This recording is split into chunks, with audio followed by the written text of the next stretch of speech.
Legendary songwriter Sonny Curtis, voice of generations, dies at 88. Cause of death and final words revealed. The world of music has lost one of its most enduring storytellers. Sonny Curtis, the Texas-born guitarist and songwriter whose words defined rebellion, longing, and optimism for more than 6 decades, has died at the age of 88. His family confirmed he passed away peacefully at home, citing complications from congestive heart failure. In his final moments, Curtis offered words that distilled a lifetime of artistry and humility. "If my songs help someone through a lonely night, then I've done enough." Curtis's legacy reaches across genres and eras.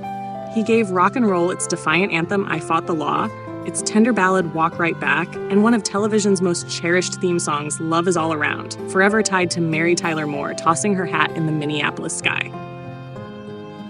From cotton fields to rock and roll stages.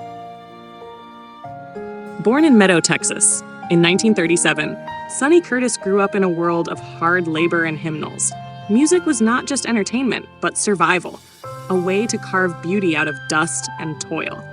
By adolescence, he was inseparable from his guitar, performing with Buddy Holly in Lubbock, experimenting with the sound that would become rock and roll.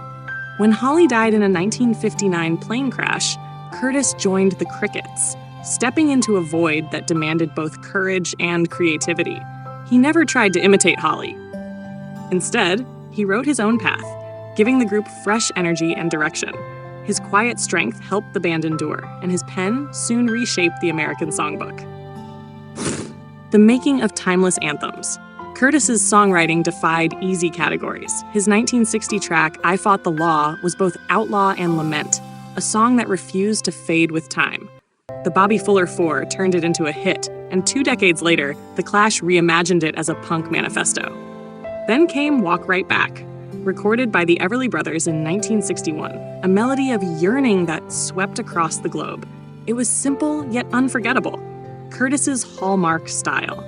Perhaps his most unexpected triumph came in television.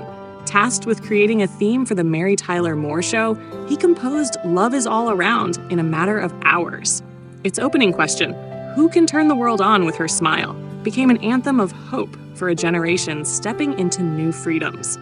The song outlived the show itself, embodying resilience and possibility for decades to come. Cause of death confirmed. Curtis's family revealed that he died after a prolonged battle with congestive heart failure. Though weakened in recent years, he continued writing, mentoring, and playing music quietly at home. Sonny lived his last days surrounded by love and music. His family shared in a statement, "He faced illness with grace, never losing the joy that his songs carried." While we grieve deeply, we celebrate a man who gave his entire soul to music. His final words.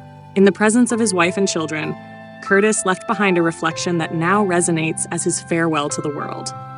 "All I ever wanted was to remind people they weren't alone. Music was my way of saying, I'm with you. If I manage that, I can leave this world in peace." These words were not a grand performance, but a gentle truth, fitting for a man who built his legacy on sincerity rather than spectacle. An enduring legacy. Curtis was inducted into the Nashville Songwriters Hall of Fame and recognized by the Rock and Roll Hall of Fame as a member of the Crickets. Yet his true honors came in the form of generations singing his words back to him. From jukeboxes to television reruns, from garage bands to stadium stages, his songs became the soundtrack of everyday lives. Artists as varied as Paul McCartney, The Clash, Norah Jones, and Casey Musgraves have acknowledged his influence. Each found in Curtis's work a blueprint for honesty in songwriting. Tributes. News of Curtis's death sparked an outpouring of grief and gratitude. Willie Nelson remembered him as a gentle giant of music, a poet who wrote with the truth of his heart. Former cast members of the Mary Tyler Moore Show praised his theme as the soul of the series, pure optimism and melody. Younger songwriters, including Jason Isbell and Brandi Carlile, honored him as a mentor and pioneer who never stopped believing in the power of song to change lives. A family man at heart. Despite his fame, Curtis valued family above all. Married to his wife Louise for over 6 decades, he often credited her as his anchor and muse. Together they raised children and grandchildren, who recall him not as a star, but as the man who played guitar by the fireplace and told stories of Buddy Holly and the early days of rock, carrying forward his vision. To honor his memory, the Curtis family announced the creation of the Sonny Curtis Foundation, dedicated to supporting aspiring songwriters from underserved communities.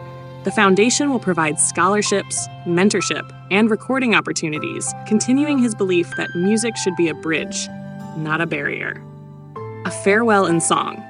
Sonny Curtis's passing marks the close of a remarkable chapter in American music, but his influence endures. His life story, from a Texas farm boy to the man whose songs carried through radios, televisions, and stages worldwide, is a reminder of music's power to both heal and unite.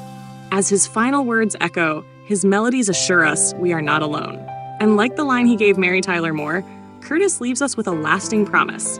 We're gonna make it after all.